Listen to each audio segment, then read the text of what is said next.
was just getting it out of my Amazon box. This is gonna be an unboxing of the Redmi Note 11S by Xiaomi. If I'm not pronouncing that right, let me know in the comments.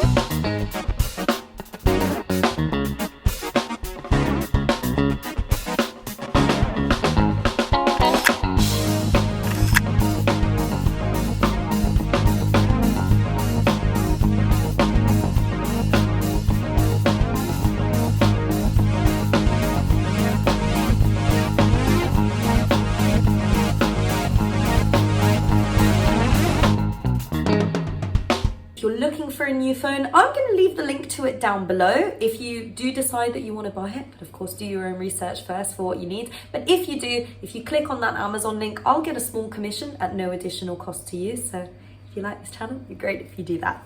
So we're going to open it up. Here it is. I did try to get it back into the tin foil paper thing. What is this called? Foil. It's not foil. It's like paper mache. No, that's another thing. What is this thing called? Frappe paper. So obviously I ripped it when I got it back in. So here it is in all of its glory.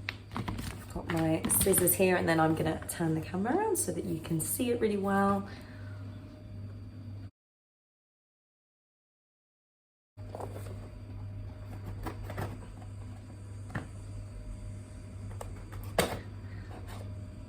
I want to show anyone how much I'm struggling. No, if you didn't have a choice, I'm going to fast forward that bit. Okay. Ah! Oh, there's no music. Isn't that sad? I wonder if they have... Oh, it does have a nice smell. It's like, you know, do you remember the iPod Shuffle? When I first bought that and you open the box, I think it's all Apple stuff, but you open it and it just has that Apple smell. That's kind of a nice thing, but I just can't support spending £1,000 on a phone. The iPhone SE 20 is what I had before. So let's open this baby up. Here we go. Let's see if we get my face in that. Okay, so it just pulls up the top box. These are probably all of my other goodies. Oh, I get a case. Ah. Yay for them, but I wish I'd known that before. They give you a free case. This is a serious plus. I literally just bought a pink one, but let's be honest, I'm going to use that pink one because it's called the best case, and it was €350, so it must be the best case. Anyway, free case, bonus. Wish I'd read that. Okay, bunch of instruction-y stuffs. Get a free case. Love that. Powered by Redmi. Okay. Good, that's the goods. And then I have a charger. Full charger here. Okay, so I've got my charger. I don't know why I'm looking at that for such a long time. 33. Let's check this video is still recording. How nice to have a universal charger! Isn't that lovely that I don't have to have different lightning chargers that keep breaking? Okay, let's look at the actual phone. Beautiful. It is a little, I have to say, it is a little bit, that's palm comparison. It's a little bit bigger than what I would have liked. So the one good thing about the iPhone SE 20 was the nice kind of palm size. But it seems that that is the trend. Phones are just getting bigger. I hope this trend changes very soon. But for now, it looks like that's what I have to get used to. Oh, pretty. People tend to fall somewhere within this triangle, balancing the speeds, the price, and the quality of what you want. I think I swing towards price, but I have my basic minimum requirements. So once they're met, I don't really care so much about the brand. I just want it to do what I like it to do. So in this case, for the phone, that was really what I was going for. And I think GSM Arena is a pretty good place to get your comparison, but there's just that extra human something, you know? So when you ask someone who knows, is they will tell you what's going to be a good quality phone, because unfortunately when I read the reviews, GSM Arena gave me one phone within my price band that had, you know, the eSIM, the dual SIM and the camera that I wanted. But when I actually read reviews from people who had that phone, they said it was abysmal. So you can't replace someone actually giving you some advice who's had the phone. So I hope this is going to be helpful for you. So why did I choose this phone?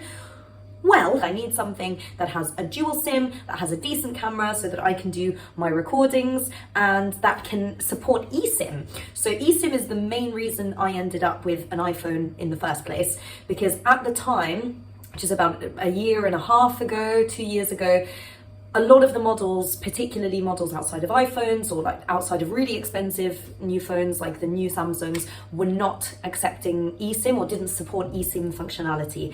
And having been burned by a provider who should not be named, but Vodafone, that I really don't want to work with anymore, who took 8 days after my phone got stolen to send me back my number. I have been burned by physical SIMs. I don't want to wait for them anymore. So I'm banking on eSIM technology, where they can send you a QR code. Super helpful agent at Vodafone who did help me a little while ago. They basically said you scan the code and then it's a digital version of a SIM card. Just a bit of a note on eSIM. So I ordered my SIM. It's here with all of my gadgets. I'll give you a quick look from eSIM.me. If you're interested, they basically let any phone become an eSIM supportable phone, even if it's not that way by default. There you have it, my full unboxing. And what I'm going to do now is actually switch in the next few seconds to the camera of the Note S while I'm recording a video so that you can see the difference. I'll put the two of them side by side and that would be a really cool comparison. This may well be the last video I record ever using an iPhone. So I've tried to give it the best possible chance with maximum daylight conditions to create a good video, but then we're going to compare it with my new phone, which I'm very excited to share with you. Oh, look at that. Isn't that pretty? Yeah, that's way better. Okay, sold! I'm happy with my new phone. It does everything I need it to do. Very simple.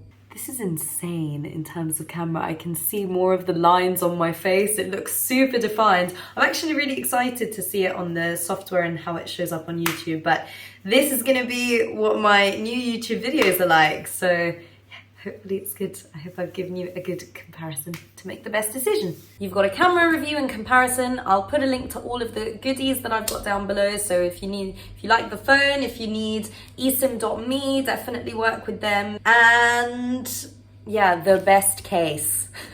I can't vouch for, go for design you like. If you have any questions, pop them down in the comments and I'm happy to get back to you. Best of luck with finding your phone.